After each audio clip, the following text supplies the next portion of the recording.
नमस्कार,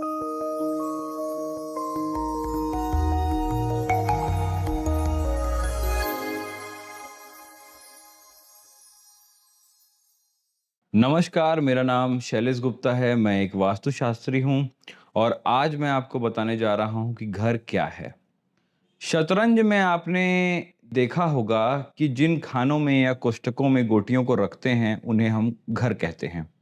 तो घर क्या है? घिरा हुआ होना इस शब्द से बना हुआ है घर, घिरा हुआ होने से। तो जब आप घिरे हुए होते हैं, एक विशेष प्रकार के अपने चारदीवारी से या कमरे के दीवार से या किसी भी प्रकार की सुरक्षा व्यवस्था से, तो उसे आप घर कह सकते हैं। घर वह स्थान है, जहां आपको सहज महसूस होता है, आप कंफर्टेबल फ़ील करते हैं। घर वह स्थान है जहां आपका मन और आपका शरीर दोनों एक साथ होता है। जब आप कहीं बाहर जाते हैं तो आप देखते हैं कि आपका शरीर तो वहां होता है, पर कहीं न कहीं आपका मन आपके घर में घूमता हुआ रहता है। अपने बच्चों के ऊपर ध्यान रहता है, परिवार के ऊपर ध्यान रहता है, कुछ घर की छूटी हुई चीज़ों के बारे में आप सोचते रहते हैं। तो आप बाहर बहुत ज़्यादा कंफर्टेबल नहीं होते। आप अपना काम निपटाते हैं और घर वापस आ जाते हैं। तो घर वो कंफर्ट ज़ोन है, जहाँ पर आप सेफ महसूस करते हैं, जो आपका अपना निजी स्थान होता है और जहाँ पर आप अपने आप को सही स्थान में हूँ, ये महसूस करते हैं।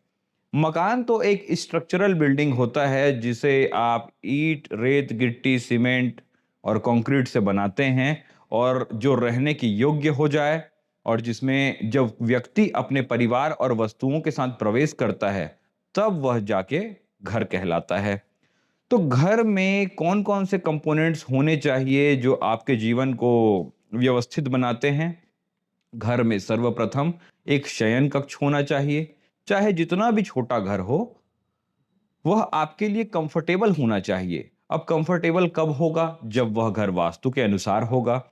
तो एक शयन कक्ष, एक किचन, एक बाथरूम और एक लिविंग रूम या छोटा-सा बैठक के साथ आपका घर कंप्लीट हो जाता है। आप उसमें निवास कर सकते हैं अपने परिवार के साथ। और आवश्यकता के अनुसार अन्य कमरे जैसे कि एक grand hall, dining, store room, wash yard, ये सभी आप ऐड कर सकते हैं। सर्कुलेशन के लिए ज़्यादा स्थान आप ऐड कर सकते हैं, कमरों का साइज़ बढ़ा सकते हैं, यह आवश्यकता अनुसार होता है।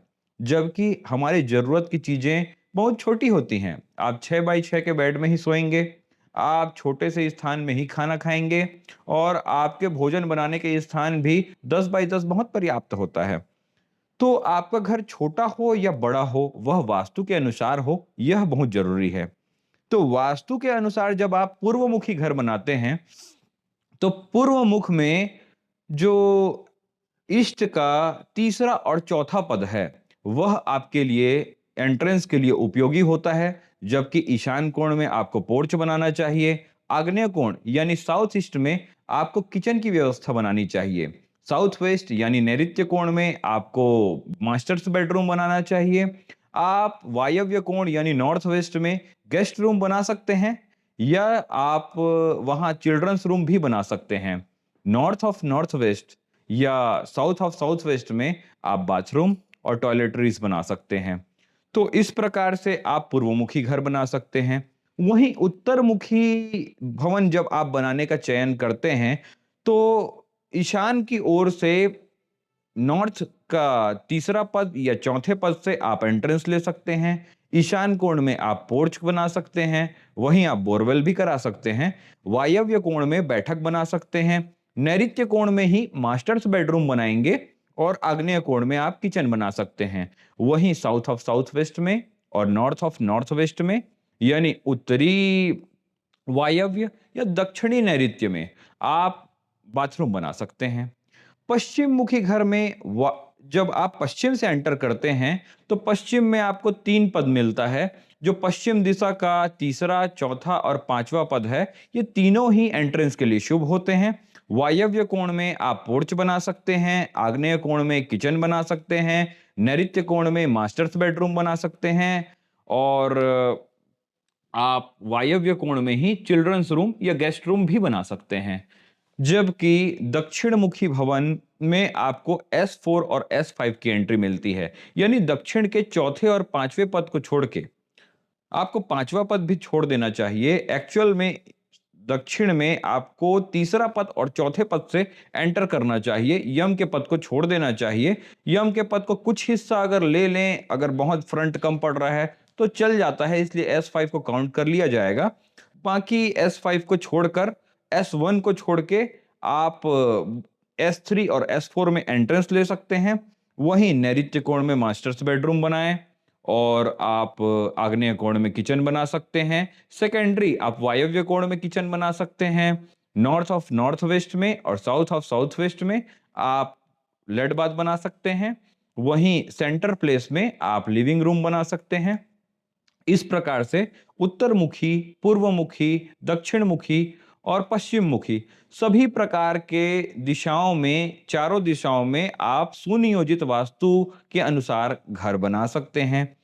किचन का आग्नेय के अलावा वायव्य कोण एक दूसरा स्थान होता है, ब्रह्म स्थान। यानी घर को, आपके प्लॉट को, या आप जितने एरिया में घर बनाए हैं उसको आप डायगोनली जब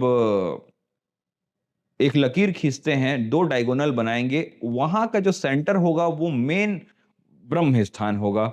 वहां पर आप 3 बाई 3 का यानी 9 पदों को छोड़कर यदि आप बाकी के स्थान में निर्माण करेंगे तो यह काफी शुभ माना जाता है। यानी ब्रह्म स्थान को आपको खाली रखना चाहिए। यदि वहां पर ऐसी व्यवस्था नहीं बन पा रही है, आपका प्लॉट छोटा है, तो वहां आप हॉल बना सकते हैं और एम्प्टी स्पेस वहां पर रख सकते हैं।